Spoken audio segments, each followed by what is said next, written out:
Good evening, everybody. Welcome to Atlantic Bushcraft Adventures, episode 116, and tonight we are talking about stoves.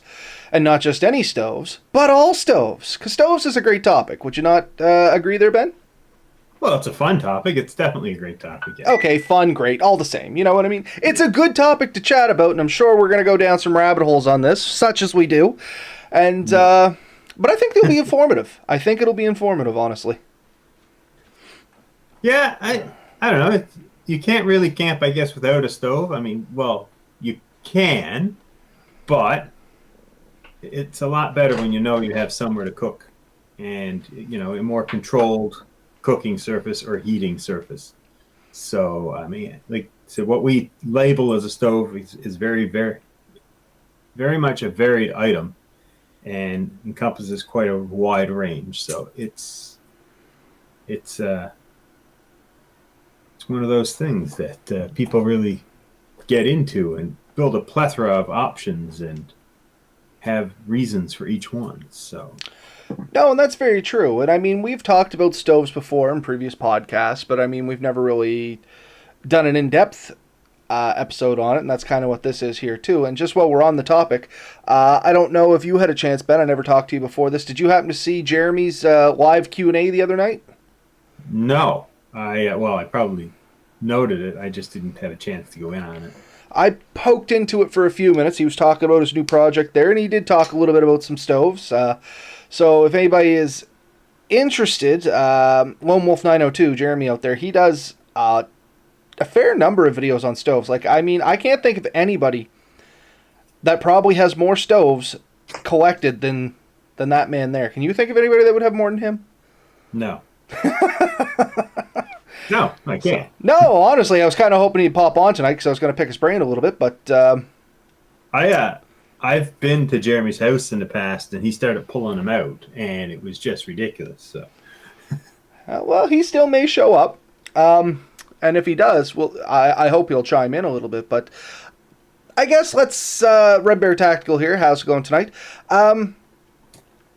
I guess we might as well jump right in. So should we start like at the bottom and work our way up, or should we just jump all around? Or that's exactly what I was just staring at. Like, it's a classic little stove. It's and if anybody's wondering and they haven't seen anything like this here, this is what's called a penny stove. And I mean, there is a ton of videos online on how to do these. I think, Ben, we were doing... I made one on a show. I was going to say, we were talking about cooking. I think we were talking more about cooking stoves and somehow came on to this. And you made one during the episode. So they are not hard to make. And if I can find that episode, I'll link it down in the description for anybody that wants to check it out. And, I mean, it's a basic of a stove. And it works really well, though.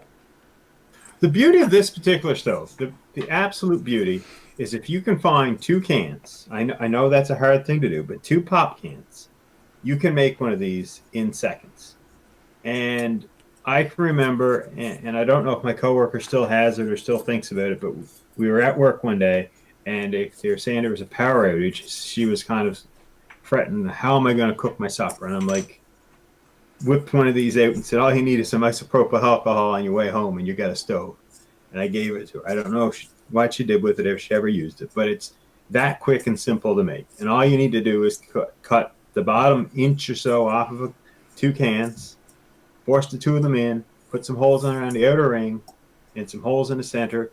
You pour fluid in, put a penny over the top, and light it up, and it will keep running for more than enough to boil up a couple of cups of water. Like, you can do your ramen noodles, you can do a cup of tea, cup of coffee, you can do most dehydrated meals with one of these. And the thing is all but weightless. Like, yeah, it's and grand. You're right. It's super simple to make. The concept's dirt simple, just like you said. But the fun of these is, I don't think you ever truly master how to make one. Like, I mean, I've hammered out a couple of them. I don't pretend that I've made as many as you do at all.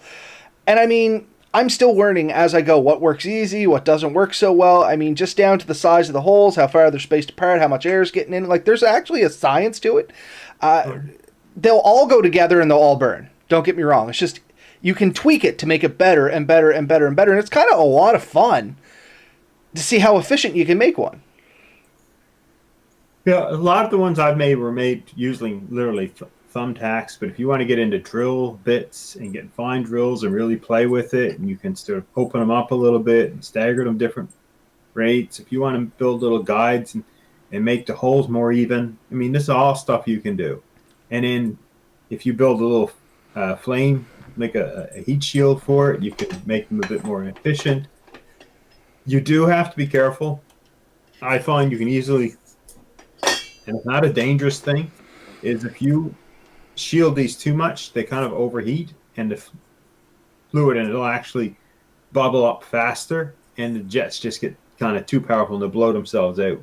Yeah, and I found that with one of the first ones I made, I only put like maybe 6 holes in it, and they were pretty tiny, and that's exactly what happened. It was during the summer. It was pretty hot out already. It kind of literally boiled itself, and it just kind of went, and then it was out. But super fun, super easy to make, great to play with. Honestly, no matter how down and out you are, you can pretty well walk by almost any garbage can and pick up 2 tin cans. Like, it's pop cans. It's that simple to find them. It is the cheapest, easiest way I can think of to get into a little cook stove for bushcraft. And there are videos, and I can't remember who did it, but the best one I seen to make like a little stand for one of these, not a stand to put the stove itself on, but a stand to go over the stove if you want a little bit of separation between the stove and what you're using. Somebody made coat hangers, and I mean, I think you sent me the video, and it was like super awesome. I think you literally, if you type into YouTube, penny stove stand or something like that, it'll come up, coat hanger stove, or some combination of those words, and you'll definitely catch it, and you'll know it when you see it, and it's dirt simple to make. And yeah, so Red Bear Tactical, I keep it finished over the Kenworth. He's always got air brake antifreeze to use in the truck, and that's just it. You can use a couple different fuels on this. Patrick was asking, can you use camp fuel, white fuel? I know, like heat. In the States, you get a product called Heat, which is a camp stove or a camp fuel. It works amazing. Ethanol will work. The only thing is you got to watch the fumes and stuff off that. I mean, as long as it's not getting into your food, any kind of high concentration alcohol substance will work as a fuel. I don't recommend gasoline. It doesn't really work I have tried it. I'm not going to lie. I have tried it. It doesn't work well. You definitely want those higher percentage alcohol kind of fuels, which is like your camp fuel, stuff like that. I've also tried like the Coleman camp fuel for the lamps and cook stoves and stuff like that, and it worked as well. Same kind of thing though. I found the higher percentage alcohol worked a little better. Not that it won't work in a pinch, but yeah, they're very multi-fuel. But yeah, some of the lighter fuels, the ones that evaporate really quick, they can be a bit much for it. It'd probably be, I would say, kerosene would work better than gasoline type deal. Definitely. So along the same route, diesel would probably also be better than gasoline. Most alcohols work pretty good because they tend to be, believe it or not, a little bit more stable than gasoline for that type of use. Methyl alcohol, just a paint thinner, really is one I've often used. Yeah. I know there's some health concerns with it, but it works. The heat or gasline antifreeze, all these things work in it. So it's a great choice. It's a great starting point. And honestly, even the fuels generally are dirt cheap. Mm-hmm. So if you're looking to get in, you're not looking to spend a lot of money, these are great options. Are they perfect? No, they're definitely not perfect. The blessing in them is also a bit of the disadvantage. I find in real cold weather, they're hard to get lit. They do need to be primed a little bit. And by primed, I mean, I've had to like pour alcohol in it and then kind of over it and light that so it warms the can up a little bit so it'll actually start vaporizing, get the gasifying going and stuff like that. But these are tricks you learn as you go along. In the winter, I've used them, and they do work in really cold weather. You just have to play with them a bit. If you can put it on a slightly insulated surface, like an actual piece of wood, that and run it, it's going to be better than if you put it on a rock, because the rock is going to suck the heat out of it, and it's basically going to liquefy the fuel again. It's not going to vaporize good, and it's not going to burn. So you're trying to maintain that. So you definitely want to insulate it. The colder weather, the more of a heat shield you could use, and in the hot weather, you want to give it that freedom because you want to try to control the temperature of the stove itself. So they are finicky. There is a little bit of experimental and play with it, but like I said, dirt cheap, works quick. You can stick one in your pocket, and believe it or not, most of these are strong. Like, even though they weigh next to nothing, you can pretty well stand on these things. You're not damaged. Well, that's just it. I mean, like, that is... Like, that never moved in the slight. And, I mean, don't get me wrong. My crushing force is not the thing of legends, but, I mean, it's tough. You know what I mean? It's not gonna... Did you just break yours? My crushing strength is things. But no, anyway. It's a great starting point, and we were joking just before the episode. How long until they're not called penny stoves anymore? Because where do you get a penny, right? They're going to be nickel stoves here before too long. I still have a handful of pennies I keep just for those. But I mean, yeah, that's a great method. And again, it's relatively cheap. So if you're looking for something quick and easy, it's hard to beat. I mean, there's a few other things out there. I was going to say companies, but no, there's a few other designs out there that are pretty well free. The cat can stove is another good one. Mm-hmm. Although I tried that and mine actually failed. As in, I had a pot of water on it. It was boiling perfectly fine. I turned my head, and when I came back, the whole thing had folded in on itself. It literally melted.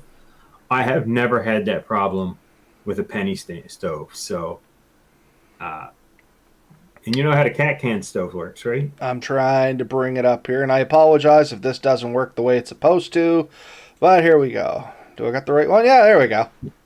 Yeah. So literally, it's the cat can, and they just took a hole punch, and they punch holes all the way around. You just fill the bottom with alcohol, and you light it, and then you put your stove on top, and flame just comes out around the edge. And it's a dirt simple. And then some people even claim to get a little bit higher efficiency out of one of these than they do out of the penny stove. So, and there's one with a pot on it. Dead simple. Again, you can go to the dollar store and buy one of those hole punches. Yeah, but once again, it's that start of the road. If you're looking for a stove to take with you in the woods, yeah, there you go. I think I got one in the filing cabinet over there. I mean, it's not hard. These are the bare bones of stoves you can go. And I mean, they sell professional alcohol stoves too. If you type in alcohol stove on Amazon, you're going to get a couple ones with like little neat features and stuff like that. But essentially, they all work the same. You can buy a titanium version from Mech. I haven't seen the titanium version. I'll have to check that out. But okay, so yeah, no, it's there's the solo one through Mech. Yeah, I can send you the link in a second. That's no longer available. The Vargo Titanium Triad. Is that the one? Yeah, I think so. That's the one that I just pulled up here. So anybody that's wondering what we're talking about, that's kind of the dealio right there. Which is literally, like, I mean, if you look at what we got here versus what they got, they just kind of got a stand built onto basically what we've already created. Yeah. It's a simple system. It's virtually identical. And honestly, I think I did even weighed one time, and the weight's not even all that much different. Like, there's not a ton of advantage to it, and like I said, Mech's right now saying it's not available anymore. But I think when they were selling for like $20-25 or something, so they're not cheap. So me being cheap as cheap can be, I'm gonna go with the penny stove. Or the nickel stove, if all you can find is a nickel these days. Hey, mine's a quarter. Like I said, wow. I'm the expensive one on this one. But Red Bear said he has had some difficulty getting them to light up there, so in the winter. So we did mention that they can be finicky in cold times. Sometimes you got to prime them a little bit, so you spill alcohol over them. Literally let a contained fire around it to kind of get it to start gasifying that liquid inside, and then it'll kind of self-heat, and hopefully you can get it rolling that way. Like, you'll learn these little tricks as you go, but it's a great place to start. I mean, bottom line, that's all we're trying to get across is it's a great place to start. If you have no stove, you want to try looking for a little stove to take along with you, you literally make it for the cost of 2 pop cans, beer cans, whatever kind of cans you have, energy drinks, all the same. And you know, a penny, nickel, whatever you happen to have, an attack. You know what I mean? And you got yourself a stove. You can stop literally at any of the gas stations and buy some gas line deicer if you need some, you know, if you're in a pinch for fuel. Stop at Walmart or Superstore or any of those places and get some, you know, some rubbing alcohol with a high percentage in there. And I don't, like 70 works okay, but truthfully, I found the 99% stuff is the best you can get when it comes to using fuel on these things. So just want to say hi to everybody that showed up there. We got Steve, Red Bear, Patrick, I'd Rather Be Outside, Gary, we got Mad Dog, and Roundabout Media. So we got the gang together and we're chatting stoves. So we talked about the alcohol stove, and we do got a few to go through. So if you're good, Ben, I'm just going to keep on moseying through because we took 15 minutes on that one. But the next one up is actually one that, and these are no particular order, but because Steve had mentioned it, he has a Solo brand stove, and I kind of got the knockoff version of that, and I actually have that up on what do we use there? Amazon. So if you look, this is basically what I got here. Mine isn't this brand name. There's so many copycats of this type of stove. This is kind of your next step up. Well, there's actually kind of a branch here. You got 2 options to go with. You kind of got these gasifying stoves, which is like what Ben and I have here. And if you're going to make the choice, get the kind that Ben has, where it has that little opening cut in the side to put wood in. That's one thing I wish I had purchased when I picked this up, but I think I got mine for $12. So I'm not going to argue over $12. You know what I mean? I got to take the pot off to put wood in. That's the only drawback. If you have that little notch there, you can kind of keep feeding small sticks in. And a good hack for these is once you get a fire going, if you have a wood pellet stove at home, grab a handful of those, man, and keep tossing them in. Those things work great. I keep a bag of pellets here just for that because I don't have a pellet stove at home. But for $6 to buy a big bag of pellets, we'll run these forever. And so every time I go camping, I'll just take a couple of Ziploc bags, throw them in here, and it's great cheap to start them or keep them going. Comes in handy. And they fold down to nothing. Mine, I think, is... Yeah. Mine's, I think, identical to the one you're showing there, so... yeah, you can see the price there. $29.99. $29.99, free shipping. You got yourself a decent stove. And I've used these quite a bit. Well, I've used mine, and like I said, even with the inconvenience of not having the notch to put fuel in, I've used mine. I've had great success with it. I've used it to cook meals. I've used it to boil tea. I've actually taken the cooktop off it and just used it as a little fire.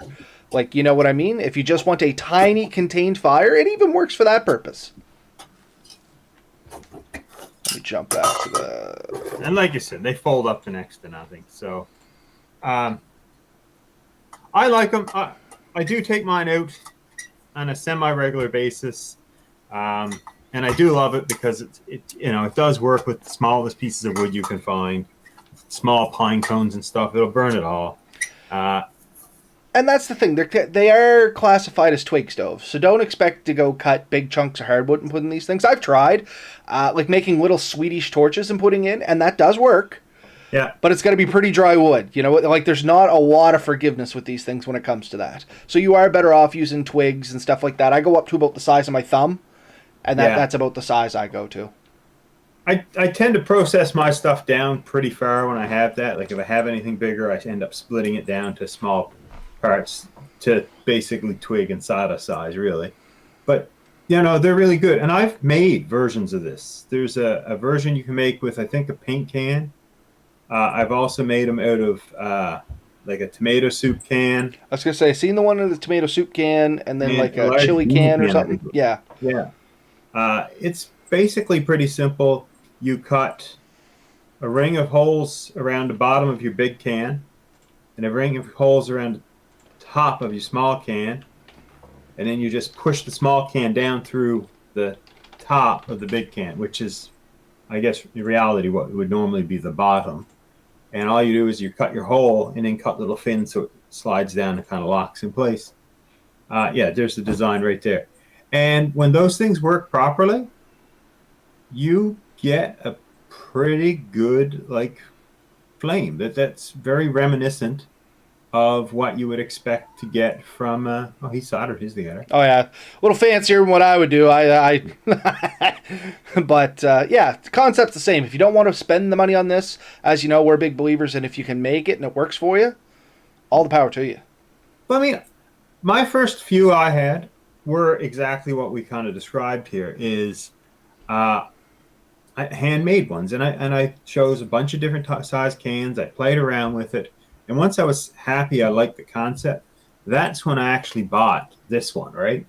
And the reason was I wanted to verify to meet myself that this was something that I would use and like. And the beauty of this one is when I take this one, I generally take the alcohol stove, and it fits inside the bag, and I don't know I had anything else. So I have two stoves in one.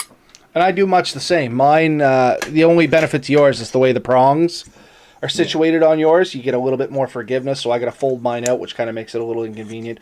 But there is a way you can jam this all together. And mine actually came with the alcohol stove bowl. Did yours come with that too? Yes. So, yeah, I have.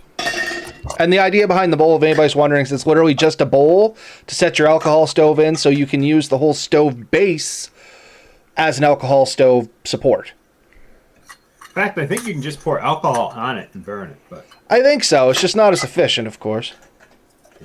But anyways, a great method. I love it as a stove option, as something that's affordable. I think when I bought mine, it was around $24. So they've gone up a bit in price. The design really hasn't changed much.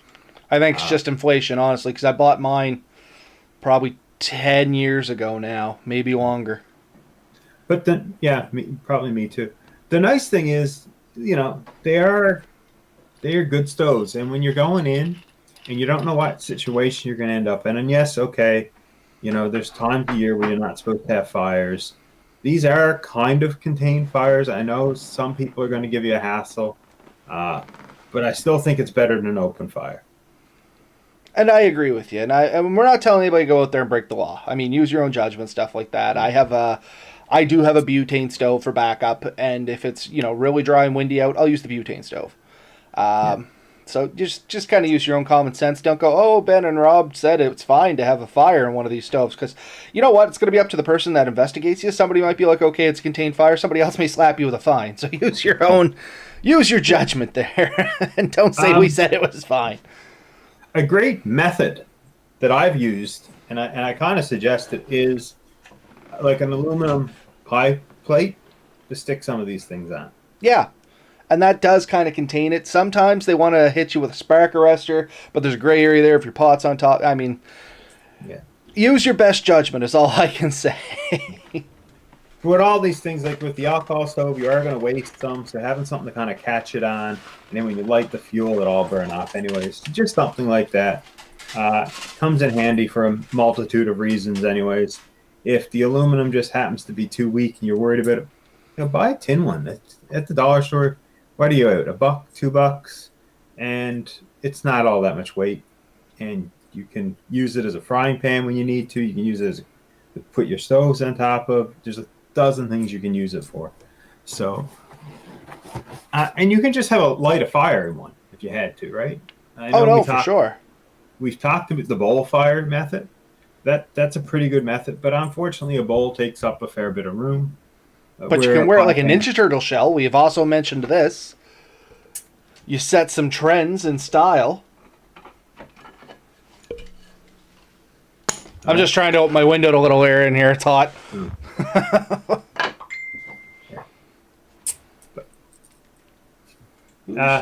So the wood gasifier stove, I highly recommend it.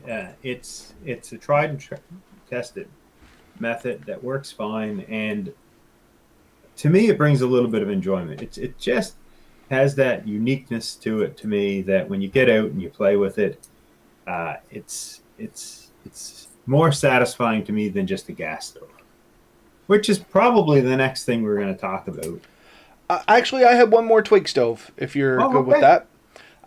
Once again, I happen to have it beside me, and Steve had mentioned that he has this as well. And it's the, and there's 100 different varieties of these as well. It's the twig box stoves. They either Yes, come I in have like one. 4 panels or there's the fold-up type like I got here. But long story short, there's a magnitude of different types of these. But they all function pretty much the same. For some reason that got bent up on mine, but there you go. And that's basically the whole setup there. This one actually has, the drop down door for a feeder, and it has the grate you can put on top so you can cook on top of it. Like That that. looks This so was cool. actually, you're supposed to be able to grill on top of it if you knock the coals down. But I mean, it would also work to set a pot on or something like that. You know what I mean? But yeah, there's these wood box style stoves. That's the only point I want to get across. And these are just as good, in my mind, as the gasifying stoves. Like if you get one over the other, you're not really going to be disappointed. Don't get me wrong. Each one has a perk and con to them, and you'll kind of find that as you go along. Cost wise, they're pretty similar in cost. I mean, this one, it's close to what I got here. What's that? That's more like the one I have. Yeah, and I mean they're kind of similar in price. This one's $26.99. I couldn't find the exact one that I have here because I didn't purchase it for myself. I actually got it. Some friends of it bought it for me, and I still got to get it out and test it. Sorry, Charlie, still haven't got it out yet. But but yeah, The they're thing still. I like about mine is I can put it in my back pocket. Yeah, yours is probably like this one here, folds up right small, right? This one comes with a little carrying case, but I mean, it takes up probably less room than my other one when it's in my pack, just because my other one, it's a little heavier, but I mean, it's just same thing, slightly different style. You know what I mean? I think yours would actually work a bit better than mine. Mine, similar to yours, was a gift for me. I found trying to keep a fire that small took a lot more effort than having it a little tiny bit bigger. Well, this one's big enough I can actually put my gasifying stove inside it. You know what I mean? Yeah. Like, or just about, I should say. That's the outside ring. Yeah, the outside ring of my gasifying stove literally sets in there, so I could set the whole stove inside. So it's a pretty big area in this one. That's kind of what I liked about it. I know the kind that you're talking about, and like this one here, that they do suffer from that small footprint syndrome. You don't have a lot of room to sustain a fire, and you literally are basically twig feeding it all the time. With this one here, I'm convinced I could probably take, up to 2-inch small pieces of wood and put in it, and probably have a successful little fire going, especially if it was softwood or something like that. Yeah, I think once you get it going, some nice soft wood, maybe a bit of fat wood in it, you'd have some. And you probably could definitely fry a grill on top of it, but you could definitely cook a good meal with it. All these stoves really work well, and if you really get into any of these, you'll learn there's a ton of ways to kind of improve and add on to them, down to like with the alcohol stoves, simmering rings, to with the wood gasifiers using things like the pellets and stuff to sort of improve its efficiency. There's a multitude of those. Another thing along the same lines, you ever see the? I know Mark Young did one. He beat me to it, which doesn't surprise me. But was the little folding out colander, like vegetable steamer? You can find them at IKEA, dollar store, anywhere, and they're a whole bunch of fins basically with holes in them, and they fold up basically the size of a cup. But when they open out, they're the size of almost a dinner plate.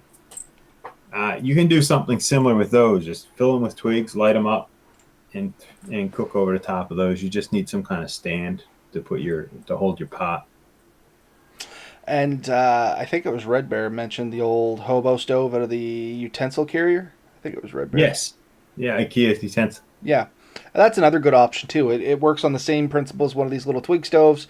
It's just something to make a little fire in, direct the heat up. You know what I mean? So I've experimented with those. Dollar store sells one similar too now, so there's no excuse to be able to find them if you're not close to an IKEA or whatever. So great methods. Do we want to move on to something else? Yeah, I was just kind of flashing through the comments here. Roundabout Media said this has become quite a staring contest, Rob, and I'm trying to figure out what he means there. Am I staring too much? But No, just some more comments. Kira has the Firebox Nano, and it has a pretty good footprint. Apparently, I'd rather be outside. Says Keji, you can still use a twig stove during a fire ban. I mean, I don't know for 100%, but I mean, I have no reason to doubt that. And Red Bear just says, like, the in a pit, or if you're trying to cook outside, you can't beat a Coleman stove. And I agree. I mean, but you're also digging or taking a fairly good footprint with you too. I mean, I got a Coleman butane stove, like the single burner where you put the can of butane in it and it has the sparker. That works great. I got the double burner one that takes camp fuel. It works awesome too. But I mean, I don't generally take those with me into the woods just because they're pretty heavy to bring. But if I'm like tailgate camping or something like that, they're the first thing on the truck. You know what I mean?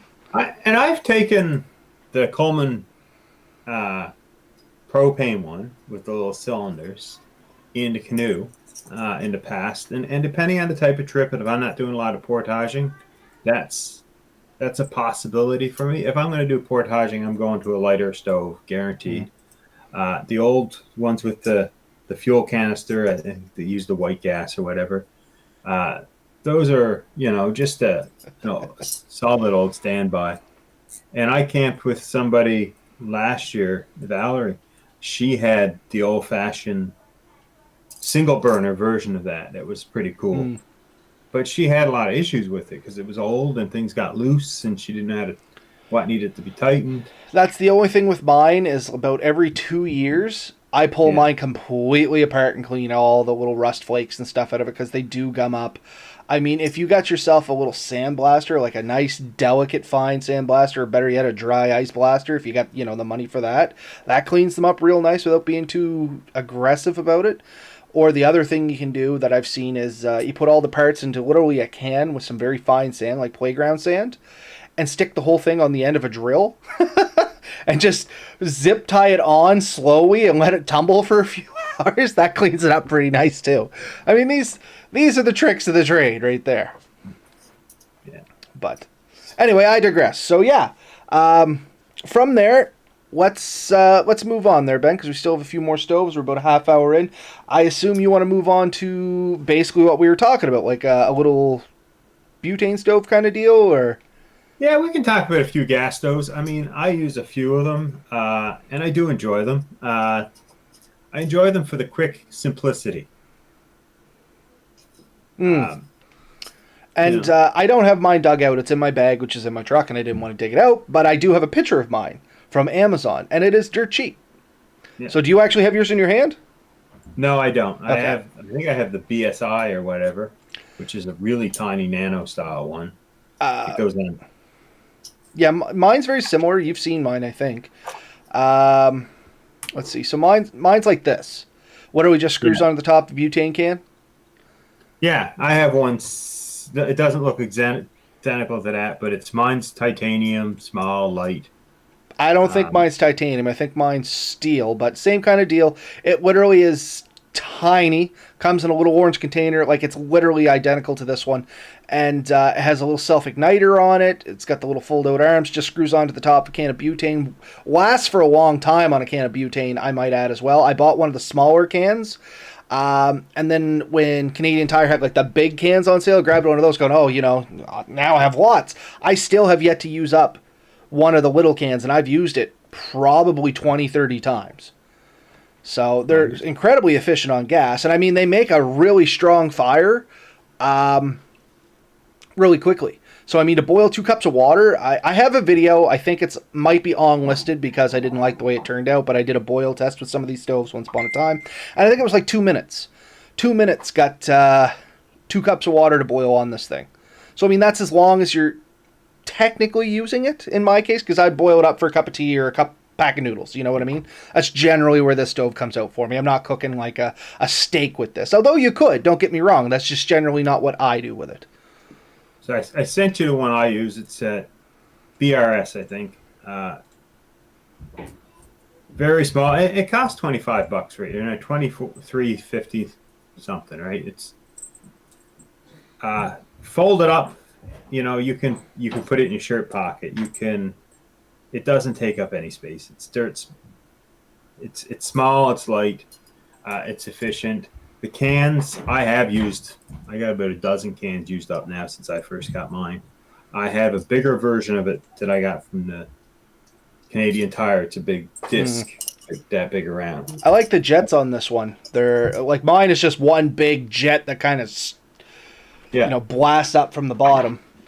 This one kind of has some fins on it, which will redirect it and probably give you a little better flame burn on it. Well, if you ever want to play with them again, I'll bring mine the next time we go. And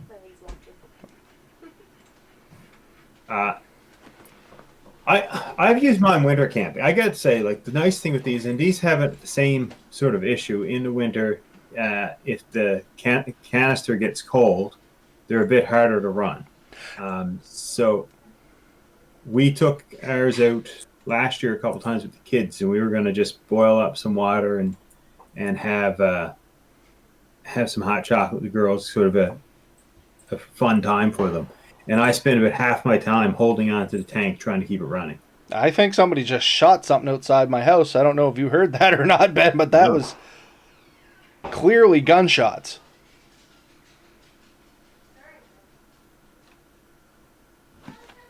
Is everything all right out there, Mel? I don't know what's happening, to be honest with you. I'm going to be back in a sec. Ben, you take the show, bud. Well, okay. That little interlude, we can hopefully everything's going fine over there. Yeah, so these little canister type stoves, I mean, they work some pretty good. There's a few versions of these out there. And I think they're all pretty good.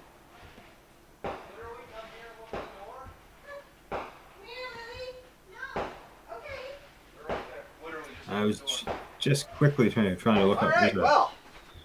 Jet boil is another version. Fireworks? Apparently that is the sound of fireworks literally going off in my front door.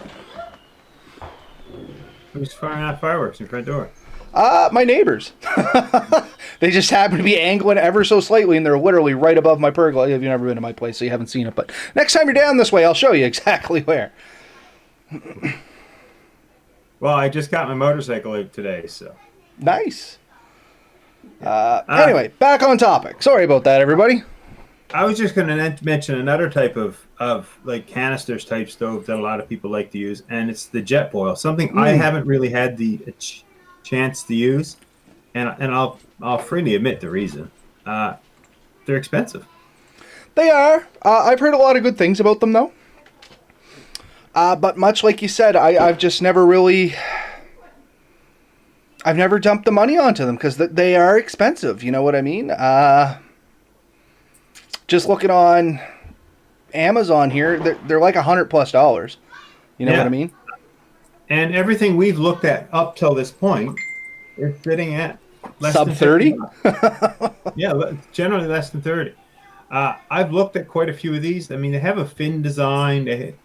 You can pretty well light them. They say like you can have these lit and hold the cup in your hand while it's cooking. Like they're sort of that efficient. I don't know if I would, but you can.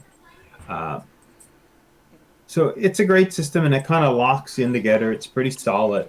I mean, I'm not knocking it because honestly, everyone I've ever seen talk about it, the guys that use them love them. So the cups are insulated. There's those fins. It's a good system. I mean, I have kind of played with them, but I've never owned one. I'm not, and I probably won't ever, for no other reason than I'm cheap, honestly. I mean, if I was to be given one, if they happened to be out there listening, I would gladly test it and give an honest opinion on it. Oh, yeah. We keep saying that we never have any takers. Actually, that's a lie. Steve actually got us books. And Steve's actually here listening. And I told you I got a t-shirt for Steve. I forgot that I bought two, or I didn't buy. I got you to make me two way back before, so I'm giving him one of those. Oh, yeah, no, that's good. But now you just have to give me my book. I don't know. 2 books? One for both hands. So Red Bear Tactical said he had the isobutane stoves totally stopped working at -30, but the liquid fuel stoves have kept working. And we did mention that. Very cold weather, they do tend to get a little finicky. You have to keep those tanks warm. One of the hand warmers, I found if you crack one of those open, throw underneath it, that tends to be just enough to kind of keep Yeah. them working. Yeah, I didn't try that. That would have worked. Like I said, we used one in last winter. We tried to do the hot chocolate, and the problem I did have with them is the can was getting cold. You could actually see it was getting cold, and the flame just wasn't as strong as it should have been. Sort of the advantage of some of the other stoves, the ones that sort of like preheat their own fuel by running a pipe through the flame, is they're more impervious to cold weather, and that's what the old Coleman style stoves had. That believe it or not, even if you submerge them in water, as long as this water, your temperature of the water wouldn't go below 0 or the ice, it makes a huge difference. It's the air being, say, -20 is significantly warmer than water. So if you have no other option, get a little bowl, put your canister in the bowl of water, and you'll actually be heating it up in comparison to the, as cold as water seems, it's still significantly warmer than the air. Yeah. And that's the thing.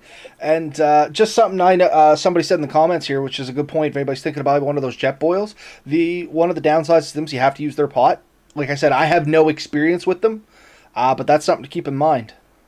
Yeah, and they have a beautiful series of set of things, but yeah, their prices are a little high in my opinion, and they have quite a variety of kits and sizes. They're just, once again, not bad stoves, just a little out of my price point. Yeah. Now, if I ever win the lottery, you have it all, right? Exactly. I'll have 2 jet boils. One for each hand. Just like books. Oh, Kier has one. Jet boils around a decade old, still works great. It's not great to cook on. Only refill really boils water. But I mean, boiled water can get you a long way in the woods. I mean, you can make noodles, you can make coffee, you can make tea.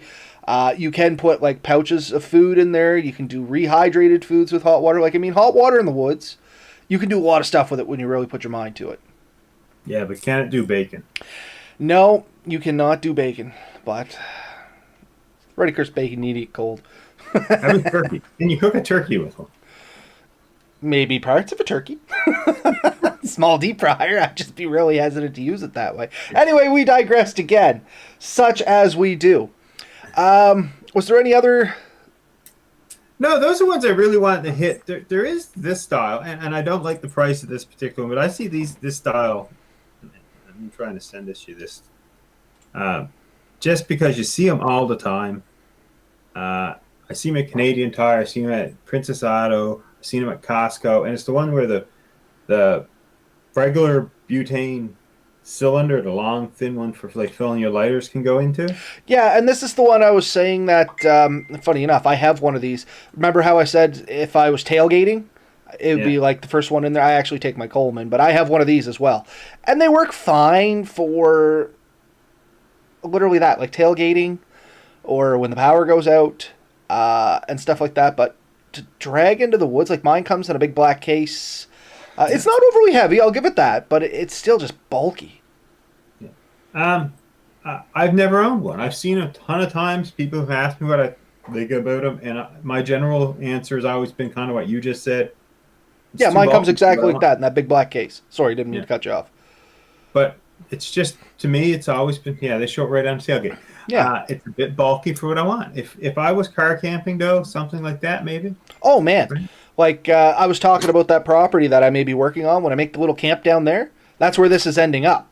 Is I'm going to put it down there so I have, if I want to wake up in the morning and make bacon, I can make bacon. Because if you've ever used a propane stove, like a legitimate propane stove, and I grew up cooking with propane, that's basically what this is. Except it's butane, you know what I mean? It's just a gas stove. So any like natural gas stove, anything like that, it's all going to work pretty much the same. But they're great for cooking like full meals. But the downside is, like you said, there's no packability to it. You could throw it in a backpack and take it with you if you were dead set on it, don't get me wrong. But the trade-off for me is it takes up so much room that it's not really worth taking with me when I could take, say, that little butane stove. You know what I mean? Yeah. What are you sending me there, Ben? Or just stuff that Red Bear Tactical sent me. Oh, okay. Well, here. I can flip over to that. There we go. So this must be in the Kenworth, is it? I would bet. It definitely looks like the sleeper of a truck. Spent a good many a time in there.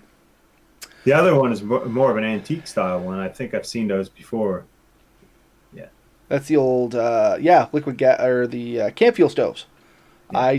Mine is like the old double burner set. It's out in the sunroom. Someday I'll drag it in. I'll do some episodes on it, but You just slid into top secret. top secret stuff. We skipped over that pretty quick. Yeah. But anyways, yeah. So I mean, there's a plethora of cooking options out there, from fuel to wood. gases. that sounds terrible. I didn't mean to cut you off, Ben, but Roundabout Media has a comment. Whoever says any bacon is better than no bacon has never eaten boiled bacon. And I'm just picturing what that would be like. And I have to agree. I think no bacon would be better than boiled bacon. That just sounds sacrilege. Like absolutely terrible. I'd rather be outside. Just mentioned that Steve McDonald's been asking about the BioLights. Oh, yes, the BioLights. Sorry. I have experience with those. I don't own one myself, but Gary Lynch, who I've camped with, he had one, and he did up some beautiful deer on one time for us. And those are quite a neat little tool. They got a charging station built into the side of them, or you can buy a charging station for the side of them. I was going to say, we could probably flick one up. Here, I'll bring one up. I think I would be a bit more tempted towards, like, for the money, I might lean towards one of those over the This one has the charging station, everything right into it. But once again, it's always the price point on these things that, scare me away. This one's going for $325 plus $15 shipping. This is the BioLite Camp Stove 2. And this is just a wood stove, like our little gasifying stoves, with a thermal generator built into the side of them. Yeah. But that thermal generator runs a fan that makes them much more efficient. And that's fair enough. And theoretically, you can. I mean, they have a bigger version of this. They have a couple here. Like, they have a whole, like, there's a BioLite version, I think, is like a campfire one. And there's a grill that you can get that goes on top of them. I see the grill there, but... Yeah, but I did see a bigger version of the BioLite, too, that you can get. But you can theoretically charge up a phone. Now, I've heard that you pretty well have to have some pretty good fuel to keep the heat high enough to really get a good charge out of them. But anything that extends your device life when you're out there, you can't really knock it, right? No. And once again, the price point's what scares me away. If I had one, I guarantee you I would use it. If I could afford one, chances are I would buy one. I'm not going to lie. Much like you said, especially with us and what we do, going out and making videos and stuff like that, having a way of charging that stuff up while we're in the woods. I mean, that's key. You know what I mean? When we did the trip on the lake, we ran into problems where the camera started to die. Yeah. And I mean, I carry all kinds of little devices, and we have the solar chargers. We've talked about those before. And I seen a sort of a knockoff of the BioLite at Princess Auto a while ago, where there was one of these thermal generators that you could buy, and they had something similar. Not as good by any means, but same concept. So there are some other options out there. But, the only other thing I'm going to bring mention to is just because I seen it out in the sunroom when I went and got this stove. I tried, and if anybody is interested, this is why I'm saying that. I tried getting those gel cans for reheating stuff. They really don't work that well. No? They'll make stuff warm. 7 minutes later, I'm trying to remember what it was. No, it was more than that. I think it was 14 or 15 minutes later. I still didn't have a roll and boil in a cup of water. I have a bunch of those, and those have been around forever, right? Well, there's different types, and this is what the problem may be. You know what I mean? I'd have to go out and get mine to find out exactly what mine was, but I think mine is more for Like you throw it under serving platters and stuff like that for reheating them up. So I have this style, Magic Flame. Yeah, no. I can't remember where I got mine. I might have got mine from the dollar store or something like that, to be honest with you. I thought, And I'd I pick it have up and try it. Camp Heat, the Coglin's world famous, whatever. Yeah, I was going to say, Camp that's the kind I think work well. Now, what I have doesn't. Mine is literally like a fire gel. And it just didn't seem to put off that much heat. I mean, it would work in a pinch, but it is not the most efficient thing on the planet. No.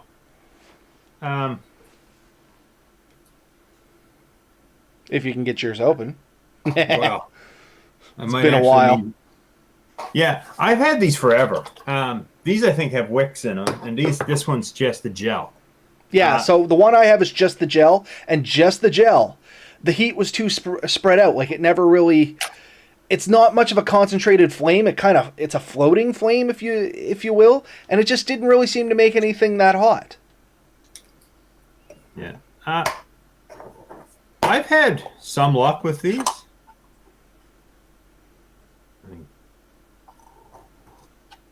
But yeah, I think they are designed more to, oftentimes you see them. That's what they use in like restaurants to keep stuff just warm. And I'm literally trying to pull the video up here while we're chatting. And I think that's exactly what mine is. It's literally just one that I had gotten a boil test. So yeah, I even kept the video on listed because I wanted to go through and redo it. So it's not that it's private, it's just that it's on listed. So if anybody actually wants to see this video, by all means shoot me a message and I'll provide the link to it. But where is it? Yeah, I mean, I just lit that one. It's got nice blue flame. You wouldn't want to keep your hand over it very long. But you would need a bit of a stand, something to keep your pot an inch or two above it. Mine fit right inside my gasifying stove. I'm just once again looking at the video here and kind of flipping through it as quickly as it'll load up for me, and I'm at 14 minutes and it's still not a rolling boil. Yeah. So, but any case, still an option out there. It's better than nothing. Is the it's just not. Don't think you're gonna grab them and it be the best solution, I guess, is all I was gonna try and say on that. You know what I mean? Yeah, but they are a solution. I mean, and you get a fair bit of burn out of one of these. I don't know if it says on it how long.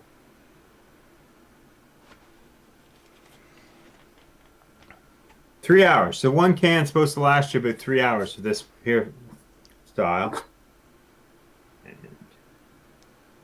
I don't know how mine.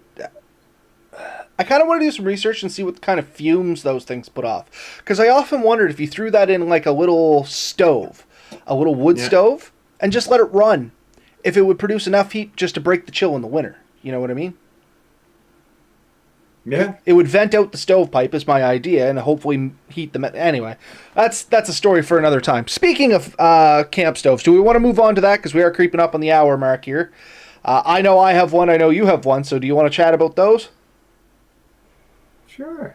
All right. So why don't we start with yours? Because you probably have a lot more information on the one that you got here than what I have. And, okay, yeah, you're going to go right with the one you made first. So what Ben's holding up here is actually one he made. It's made out of a ammo can, is it not?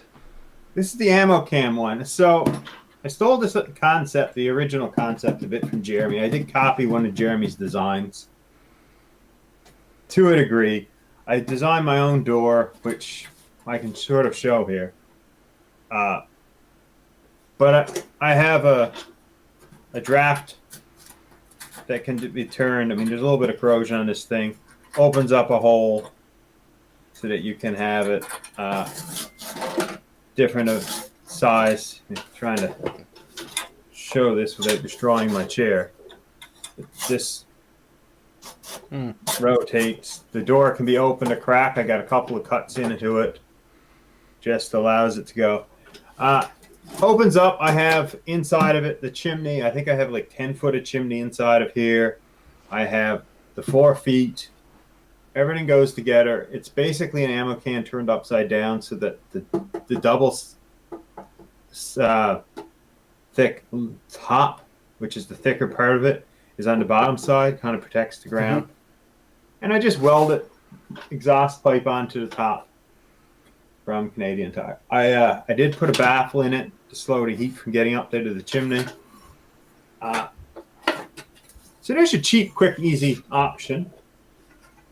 I won't set the whole thing up. If you had to put a price cost on how much that cost you, Ben, from start to finish, what do you think? More than you'd like to think. I think you can buy like the ammo cans when they're on sale for anywhere between $15 and $30. Yep. The piece of pipe, bunch of them. Each section of this pipe, I think, cost me close to $5 to $10.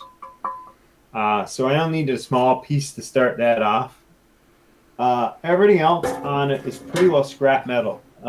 Stuff I found around. I didn't invest a lot of time in that, but I did spend some time welding and stuff like that. But I think the chimney, my original chimney, which was just a bunch of lengths of that, I think 2¼ inch by, I think they're 2 foot lengths I bought from Canadian Tire.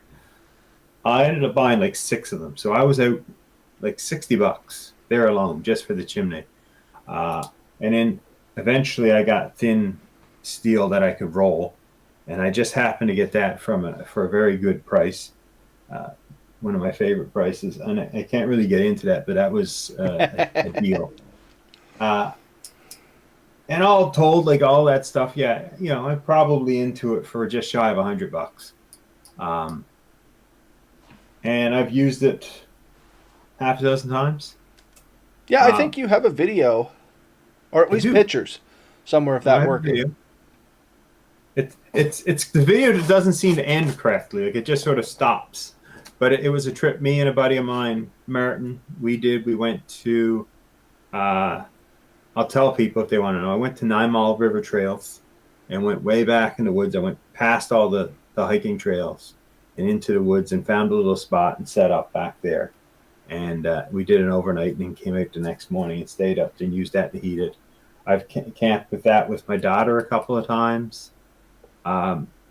It's great. It heats up my little Wild Haven winter tent. I've cooked on it. It's good. And I camped with Jeremy and Gary with it. And honestly, it kept up with Jeremy at the time was using the Princess Auto wood stove. Mm-hmm. I think it usually goes on for about $100. Yeah, but it's fairly big too, though. It is pretty big and it's heavy. Significantly bigger and heavier than that little stove. And honestly, I was probably as warm in my tent as he was in his, but he was much more crowded. Yeah. The only advantage would be his maybe filled less. No, we all filled him about the same amount of times. He may have been capable, if he ran it hard, to heat himself to the point where he'd have to leave the tent or open the doors, where I kept my doors closed more because I wasn't building the heat. But inside, the doors closed and everything, I was able to keep myself comfortable. Me and him were both camping with a kid, and we all did fine. So Dave's with us here, and he says he uses trioxane tabs. Must be for the cooking stoves. Those must be those little pellets, are they? Oh, yeah. Isbit makes one, I think, too. Yeah, they mentioned that, too, the Isbit stoves.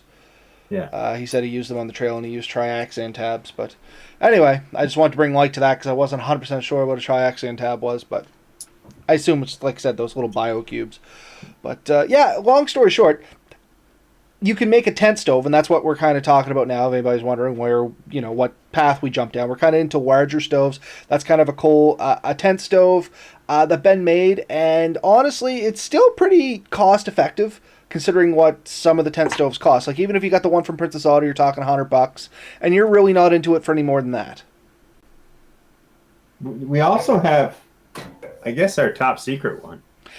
Do you have that there? I do have it here. I did put a video up on our page before, but why not? Bring it on up. So this is a stove, or bring the camera down, whatever the case may be. But Ben and I actually made a larger stove. We got the idea that we want to make a larger stove, and this is made out of an old helium tank, is it not? Yeah, it's a helium tank, just like Party City or whatever sells. The door, same idea as on mine, has a couple of slots. There's a little hole here to constantly allow air in. Open up. We welded that box out of scrap steel. Yeah, that was a piece of scrap steel I had from working on the old truck. The top is a pizza pan. And it worked well. We had our debates if it was going to melt under heat. But it didn't. Yeah. It held up great. Yeah. And the legs are four, what do you call them? Eye bolts. We welded the nut on, and we just screw them in. And the chimney is that same pipe extension. Whatever, right? Yeah, the old exhaust pipe that you had from the previous stove. Now, I will mention, I don't know, maybe you mentioned it and I missed it, Ben. We did put a baffle in that, which I think saves a lot of the heat from hitting that top pan. Yes, and that would be difficult, if not impossible, to show. Yeah, I don't think we're going to be able to get... Oh my gosh, you're going to destroy everything, Ben. Let's go for a trip inside the stove, apparently. It's a little dark, but... Anyway, there's a baffle in there. You can take our word on it. I'd rather be outside. We actually do have a video. I think it's on our Facebook page off that stove running. And if not, now that the cat's out of the bag fully, I will put that up on our YouTube channel as well. Because I do have the first light fired up there. And it actually ran pretty well.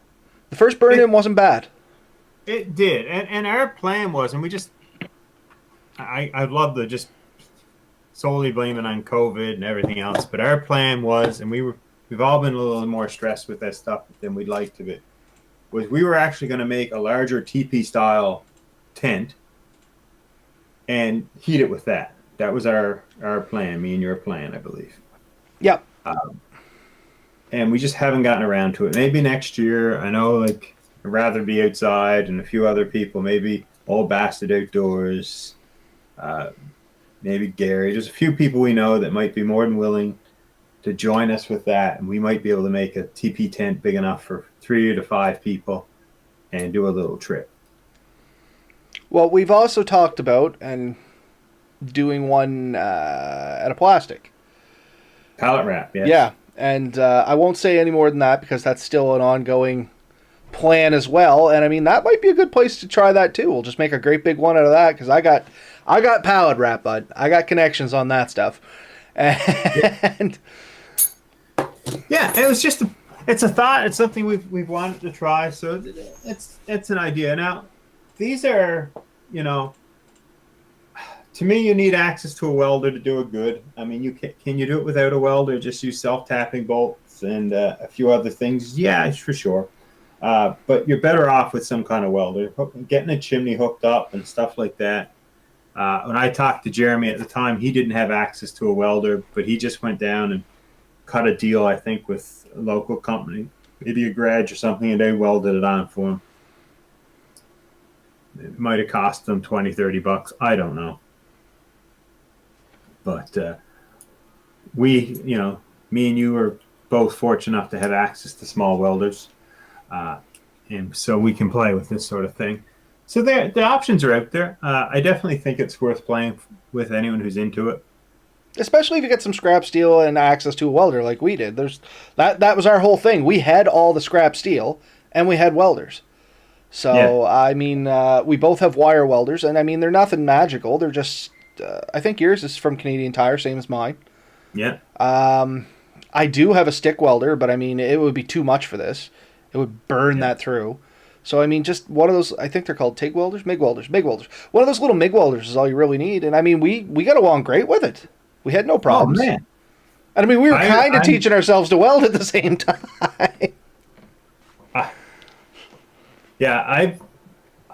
I've been playing with mine a fair bit whenever chance I get an excuse to, and welding different things. So that, yeah, they're a lot of fun. But then there's the ones you can buy, and Yeah. these are the ones that Jeremy pushes. And I did send you one. I think you had the picture up. Yep. So I just took it down quickly while we talked about the other one. But this one. this is one that really piqued my interest because it's kind of like apparently this one's a bit modular. I think you can take the top section off and just have like the regular size one. Yeah, there. So it's kind of neat. Uh, the downside is these things are Costly. almost $1,000. They are costly, but they're built right is the other thing. You know what I mean? Yeah. It's not a couple of, dare I say, bushcrafting adventurers slapping these things together. No, they're generally made of titanium. They're generally well built. I have seen photos and pictures of other brands out there, and I'm not knocking any other brands because I don't know everything about them. Where some of them have made titanium stove but still made steel hinges, and the hinges corroded. I've seen ones that warped. You do want to shop around and make sure you're getting a quality product. There's quite a few companies out there that make these types of stoves. I seem to understand that these two level, you basically, I think you put your wood in the bottom and then it gets re-rated, you got a secondary burn up top. And if you got the windows and stuff, it actually acts like a lantern inside. It will light up your camp. No, for sure. No, I want to go back the other way. So, and I've always wanted to get one of these store-bought ones, and I call them store-bought ones. Oh man, there was more pictures to this. I better bring that back up. I'm still going, and it comes in a case. It packs down, comes with a stovepipe. You can get spark arresters with them. I mean, this is the advantage to getting one that's made. You know what I mean? You are going to get a ton of bells and whistles for the money you put in. You know the old saying, you get what you pay for? Well, it really shows with a quality product.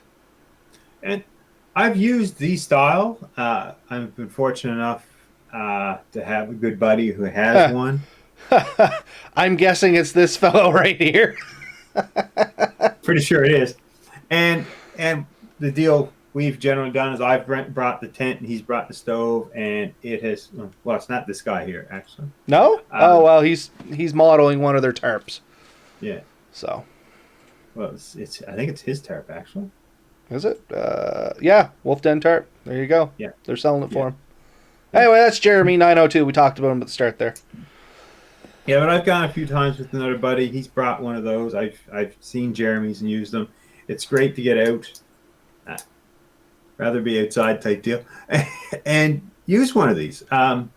They are nice. The professionally built ones are definitely have a few advantages over the homemade ones. But you do pay a pretty penny for them. And is it worth it? 100% I think it is. It's just, can you necessarily swing the funds right now? Exactly. So Dave here, Real Big Monkey 1, says he rarely uses a tent stove due to cost and weight. Usually makes a fireplace and chimney out of welder's blankets. I'd be curious to see that. I haven't seen anything about that on your channel, and maybe I just didn't dig hard enough, but I'd be interested in seeing that setup. Because you have piqued my interest.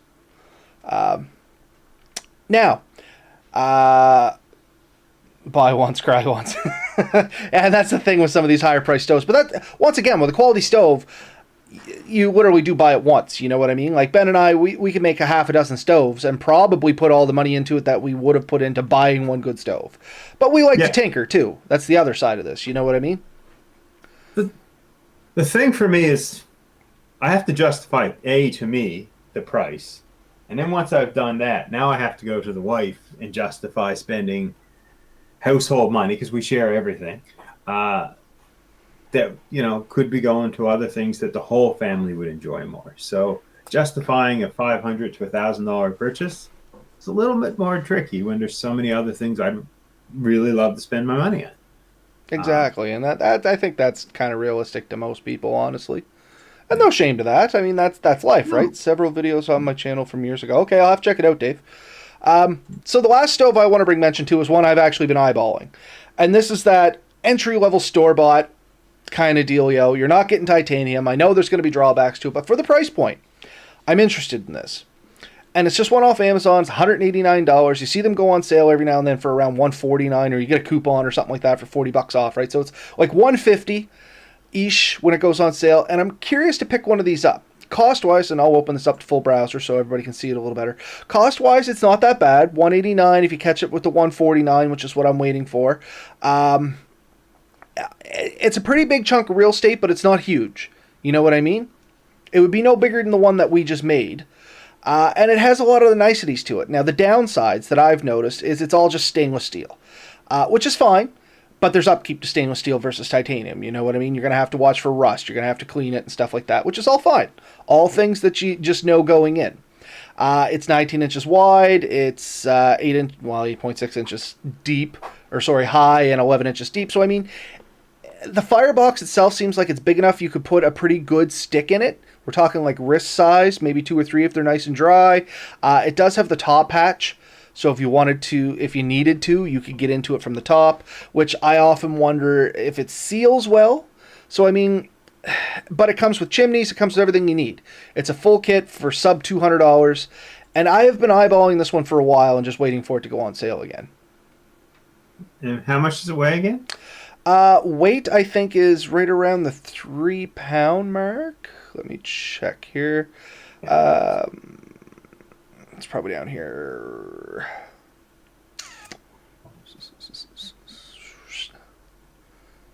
No, I lie. It was a different one I was looking at. That was 3 kilograms. Guess this one's in around 15 pounds. Must have been That's a titanium. not horrible. No, it must have been a titanium one I was checking out for 3 pounds, because I was going to say, after the words came out, I was like, man, that's awful light compared to the size of that thing. But 15 pounds, that's realistic. So. Yeah, I could see me spending that money on something like that. I'm going to try it. I have reservations. Like I said, I worry that where it is a little less, it's going to, it's 20 pounds. About 24, actually. It's 11 kilograms. I forgot that kilograms about 2 pounds. For some reason, I thought it was a little less than that. But, my bad. But still, it is a little heavier. It's not one of the ultralights. But the thing is, I want this for winter camping and hot tenting and stuff like that. I don't want to pay the $700 that you're going to get from the other ones.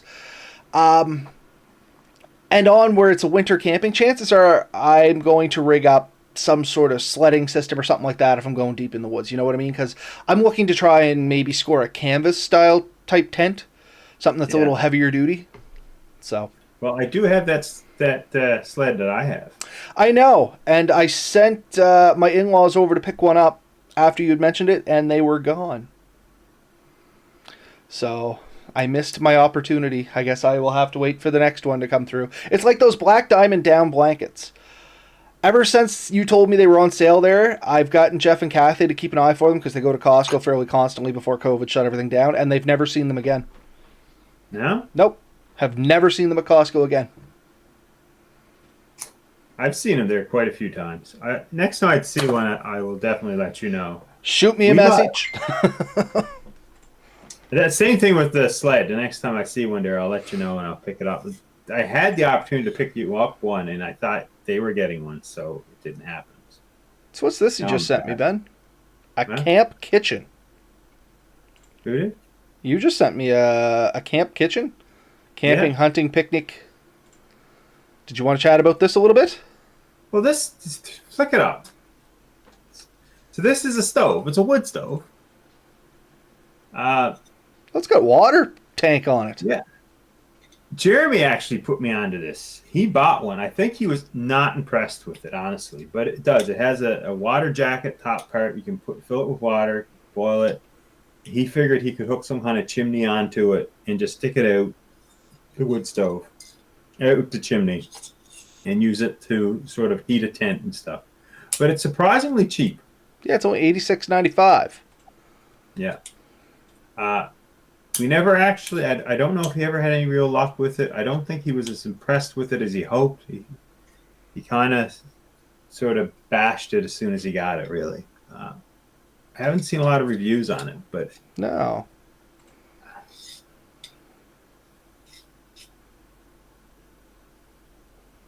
Well, the reviews that are on Amazon are mostly good. mm, So, another one I'd be willing to give a go. you can buy two of those for the one or the other one you're looking at. Mm. And of course, once you start looking at camp stoves and things like that, I mean, everything starts popping up. And this is how we end up down the rabbit hole. So I'm going to leave that up because there's things I want to look at after the show. Now that they flashed up. But, and I mean, we've definitely killed our hour and then some. But these type of wood stoves for like heating your tent and cooking, it adds a level of comfort when you're out in the winter, because the reality is in the winter, while you're out working and stuff, you can keep yourself warm, you can dress well. But at night, when it's dark, and it's dark pretty early in the winter, and you're sitting around, it's nice to have something to keep you warm. A nice stove, keep the wind off you. So you're inside, you got that heat, you cook up a meal. It's hard to beat it. And I've done it a few times. I've done it sort of solo. I've done it with like one of my kids, and I've done it with friends. It's always been a good time. It's really enjoyable when you got someone to sit there and chat with and joke and carry on and stuff. And it is a great time. And I mean, there's so much more we can get into talking about winter camping and stuff. But the wood stove definitely makes a difference. And, someday I am going to buy one of these pre-made wood stoves to take with me. And set up the little sled and go in and do the more trips, because it's the time for me when my family doesn't want to do it as often. So it's the my time trips. You know what I mean? No, for sure. And I'm just looking at some comments from Gary there. He said his is around 20 pounds with a sled, no problem. And a stove, especially when you're going solo, because you could potentially have up to 14, 16 hours of downtime in the winter. Because, I mean, we don't get much daylight up here during the dead of winter, or middle of December. You're, like Gary said, you're lucky to get 8 full hours of daylight, especially if it's snowy or something like that. And you got clouds rolling in. Yep. And, tending the stove passes time. I really hope to get out with Gary again this winter. I didn't get out last winter with him. Well, like I said, if I end up getting this place in Mirgamish, I got some, I don't want to say challenges, I got some ideas coming up. Because they're not going to be much of a challenge because I'm going to have a lifeline and it's going to be drive up.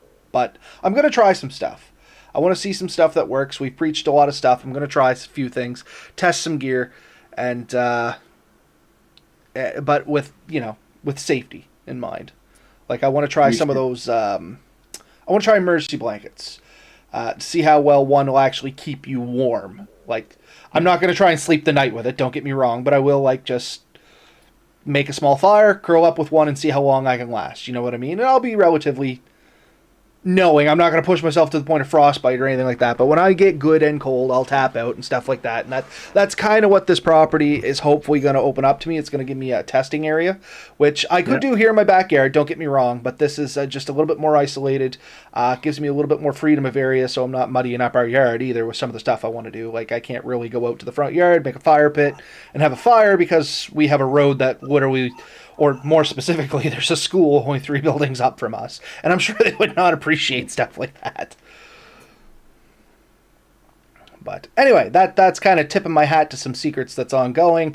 Ben knows what I'm getting at here, but anyway, hopefully, if this all gets settled out, there'll be some future videos coming out of this. Oh, for sure. Yeah, I think we've covered a lot of ground, and unfortunately, I think we could cover a ton more. There are a ton of options out there. I think the end result, though, is find what works for you. There is no perfect one solution fits all. If there was, we'd all be using it, obviously. There are dozens of methods out there with a plethora of prices down to literally pennies, up to literally $1,000. So we covered the gambit there of it, and each one has their purpose and use. And I'm not going to say that none of them are worth it. that's the last thing I'm going to say. But find one that works for you and covers the bases you want. For a ton of stuff, honestly, you could get away with as little as the penny stove.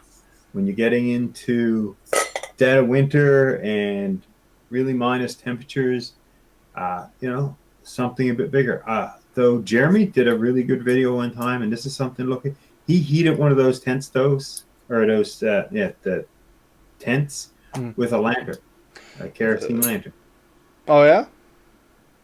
I think he said 5 to 10 degrees difference inside to out with just a lantern, and he had a chimney, like a thin chimney, hooked to it so that the heat went out. Not just the heat, but I guess the fumes and stuff. Yeah, the fumes. But it made a difference inside. Gary's saying you need to catch a fish through the ice. That's impossible. I know he's poking at you, but yeah, I think that's kind of the end for tonight. Like Ben said, there's no right answer. Get out there and try some things. What we like, you may not, and what you like may not be for us. That's kind of the joy of stoves is there's no end to the possibilities. Right from, as Ben said, penny stoves to one you make to if you got the money, you can get some real nice stoves that come with a price tag. Yeah. And if you're willing to, like, if you're interested in the antique, because if some of you guys on here I know are, you can get some neat older stoves that still work awesome.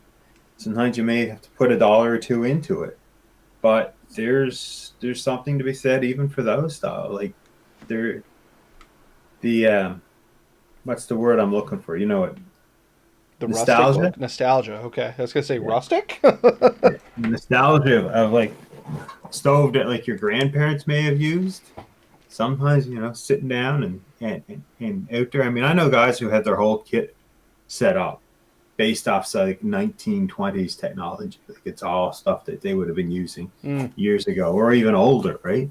It's not old, but it's early 80s. I have an old Coleman lantern out there that still uses like the pump and oil. And I love it. And I hope it continues working forever. So I have 2. I have one I'm planning on rebuilding. The only thing that's not original in mine is I had to put a different shade in it. So yeah, I got one out there that came out of the brother-in-law's attic that his parents owned. I mean, he's at least 50.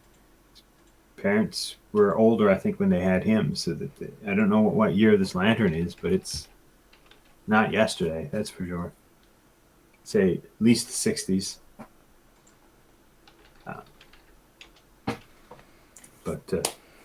No. I'd say get out there. I mean, stoves are a great tool. And yes, you can camp without one. You can just do an open fire and do all your cooking on an open fire.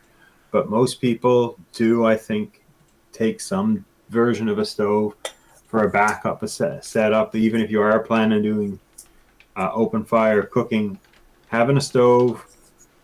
And the point I'm gonna sort of point out there is lunchtime. I mean, if you just want a warm cup of tea or coffee or whatever at lunch, a little stove kind of gives you that ability where open fire may not always be a possibility. You may not want to stop long enough to set up a whole fire, but taking 10, 15 minutes to boil up some water and keep going, it's a luxury that adds to a trip. And sometimes it's those little niceties that makes the difference between an okay trip and an awesome trip. As you say, Ben, food makes the trip. So if you have a good way of cooking food, you got a good trip. Yeah. All right. Well, have a good night, everybody. We'll catch you next week, and we'll figure it out then.